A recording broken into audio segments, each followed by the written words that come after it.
Nous sommes avec Stéphane Hadinger, qui est Head of Architecture d'AWS. Bonjour Stéphane. Bonjour. Et justement, alors l'actualité aujourd'hui pour AWS, c'est l'ouverture d'une région en France. Vous allez nous dire ce que c'est qu'une région, parce que vous êtes d'une nouvelle région. Vous êtes déjà évidemment AWS présent en France, mais voilà, c'est l'arrivée de data center, c'est ça ? Exactement. Donc c'est d'abord l'opportunité pour nos clients d'avoir leurs applications et leurs données sur le territoire français.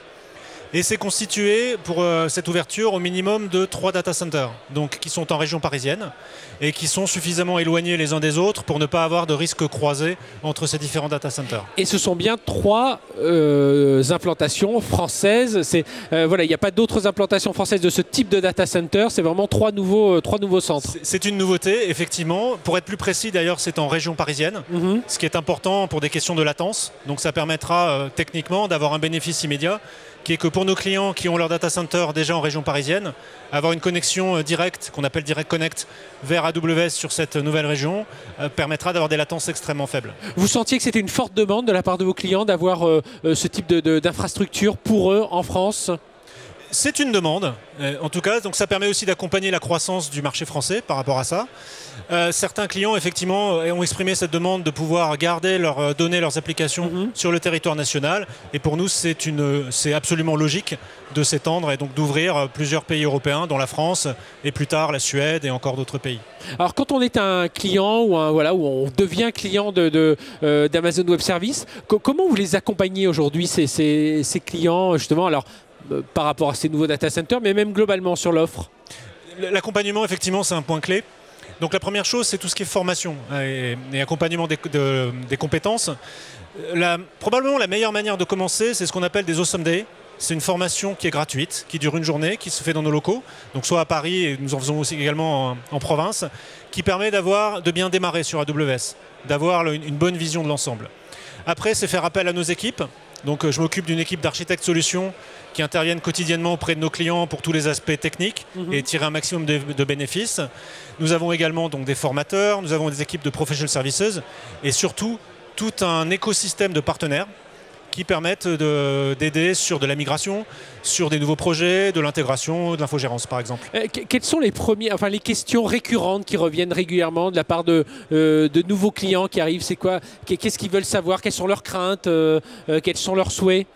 Alors, il y a des grandes séries de questions. La première, c'est de tourner autour des bénéfices du cloud. Justement, comment utiliser le cloud pour accélérer une transformation digitale, par exemple, pour innover plus vite, pour avoir plus de flexibilité. Bien sûr, la sécurité est aussi une question clé. Et souvent, nos clients, quand ils ne connaissent pas le cloud, peuvent avoir de fausses idées sur la sécurité. Et donc, dans cette éducation, justement, ça leur permet de bien comprendre qu'en fait, le cloud, ce n'est pas de l'outsourcing, ce n'est pas donner les clés à quelqu'un d'autre, c'est au contraire avoir un contrôle et une visibilité complète. Et donc, rapidement, la sécurité devient une des premières raisons pour migrer dans le cloud, justement. Oui, et puis moi, je dis souvent, c'est pas parce qu'on a un problème avant dans son infrastructure, c'est pas le cloud qui va le résoudre, hein, vous confirmez? Tout à fait. Donc c'est ce qu'on appelle le modèle de responsabilité partagée. Donc nous assurons, par exemple pour la sécurité, les couches basses, donc la sécurité physique bien sûr, les hyperviseurs, les couches réseau. Mais après nos clients ont le contrôle complet sur ce qu'ils mettent. Donc si les applications ne sont pas correctement sécurisées, ça reste une opération qui est à faire. La bonne nouvelle, c'est que c'est plus facile à faire dans le cloud, puisque pouvoir tester, déployer, cloner une application et la mettre sur un banc de test, c'est beaucoup plus simple.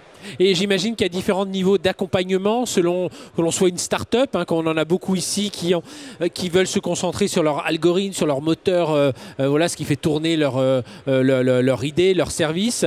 Et puis d'autres, des plus grandes entreprises ou des PME qui veulent un peu mieux maîtriser. Voilà, vous pouvez proposer tout l'ensemble du panel de solutions, de services. Bien sûr, justement, après plusieurs années d'avoir accompagné les différents clients dans ces domaines, nous avons des programmes qui leur permettent justement qui nous permettent de mieux cibler. Par exemple, pour les startups, nous avons un programme qui s'appelle Activate, qui donne accès à la fois à des contenus, à de la formation, à des crédits également, pour pouvoir bien démarrer sa startup. Là où pour les grandes entreprises, c'est plutôt du retour d'expérience sur de la migration massive. Un concept comme ce qu'on appelle la landing zone, qui est comment créer une zone d'atterrissage pour pouvoir en tout cas faciliter la migration de l'ensemble des applications. avec la sécurité et la flexibilité. Alors l'ouverture de cette région, on va conclure là-dessus.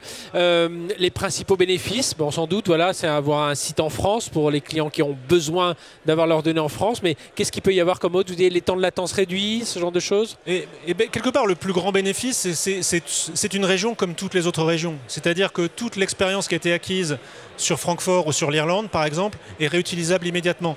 Tout le travail d'automatisation qui a pu être fait, là encore, sur une autre région comme Francfort, c'est juste relancer les mêmes scripts en changeant juste le nom de la région et vous avez exactement votre même infrastructure dans notre nouvelle région à Paris. Donc beaucoup d'avantages pour les clients. Stéphane Hadinger, Head of Architecture d'AWS, merci d'avoir été avec nous.